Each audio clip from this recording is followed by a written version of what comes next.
തീർച്ചയായിട്ടും എന്നെ കുത്തിയ അതേ ആൾക്കാരെ കൂടെ നടക്കണതേ. അപ്പോൾ പിന്നെ അതിൽ ചോദ്യത്തിൻ്റെ ആവശ്യമില്ലല്ലോ. എനിക്ക് അദ്ദേഹം വന്നിറങ്ങിയപ്പോൾ രണ്ടുപേരും അപ്പുറം ഇപ്പുറം നിൽക്കുന്ന കണ്ടപ്പോൾ എൻ്റെ ബോധം പോയി. എനിക്കറിയാം ഇത് എവിടെ നിന്ന് ഇനി അടുത്ത് കുത്തു വരാൻ പോണേന്ന്. പത്തനംതിട്ടയിൽ അനിൽ ആന്റണി ജയിക്കരുതെന്നാണ് ആഗ്രഹമെന്നാണ് ഇന്നലെ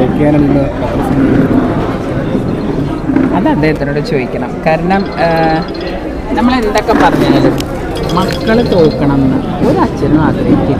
അത് ഏത് പാർട്ടിയായാലും. എൻ്റെ അനുഭവം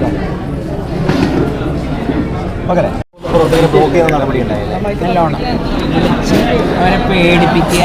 ഏത് കാലത്ത് അവരൊക്കെ ജീവിക്കണമെന്നല്ലേക്കും, ഏത് കാലത്താണ് ഇവർ ജീവിക്കണമെന്ന് എനിക്ക് മനസ്സിലാവാത്തത്. കാരണം ആൾക്കാരെ പേടിപ്പിക്കുക, പിന്നെ എന്താ അങ്ങനെ ഇങ്ങനെ പേടിപ്പിക്കേണ്ടവർ പേടിക്കും, പിന്നെ അല്ലാണ്ട് സാമ്പത്തികം കൊടുക്കുന്നവർക്ക് സാമ്പത്തികം കൊടുക്കും. ഇവർക്ക് പൈസ ഇല്ല, ട്രെയിനിന് പോകാനൊക്കെ എവിടെ നിന്ന് എടുത്ത് കൊടുത്തേ? അതെ, ഈ പറഞ്ഞവരെന്നെ വരും. ഞാൻ അവർക്ക് കൊടുക്കുന്ന പൈസ ഇതൊന്നുമില്ല, എൻ്റെ സ്നേഹം കൊടുത്തിട്ടില്ല.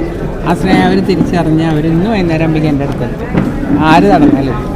ഈ മെമ്പർഷിപ്പ് വിതരണം മുരളി മന്ദിരത്തിൽ വേണമോ അതും സ്മൃതി മണ്ഡലത്തോട് ചേർന്ന് അതിൻ്റെ ഒരു രാഷ്ട്രീയമാനമില്ലേ? ഞാനതാ നിങ്ങളോടൊക്കെ ചോദിച്ചത്. എൻ്റെ പിതാവ് മാർക്സിസ്റ്റ് പാർട്ടിയായി ചേർന്ന് അദ്ദേഹം പാർട്ടി വിട്ടു പോയപ്പോൾ ആർക്കും ഈ ചോദ്യങ്ങളൊന്നും ഉണ്ടായിരുന്നില്ലേ? എൻ്റെ പിതാവിൻ്റെ വിഷമം കണ്ട ആൾ ഞാനാണ്. ഇതെൻ്റെ പിതാവ് എനിക്ക് എഴുതി തന്ന വീടാണ്. കാരണം എൻ്റെ സഹോദരന് തിരുവനന്തപുരത്തെ വീട്, ഈ വീട് എനിക്ക് എഴുതി തന്നു. 2 വീടേ ഉള്ളൂ പാവത്തിന്. അതിലൊന്ന് ചേട്ടനും കൊടുത്തു, മറ്റേ ഒന്ന് എനിക്കും തന്നു. അപ്പം എന്നിട്ട് വെക്കില്ല. അദ്ദേഹം വന്നോട്ടെ, ഞാനും വരും. എൻ്റെ അച്ഛനെ സ്നേഹിക്കുന്നവരും വരും. ഇറങ്ങിയല്ലോ, ഇന്നലെ ഇരിഞ്ഞാലക്കുട ഇരുന്നേനെ.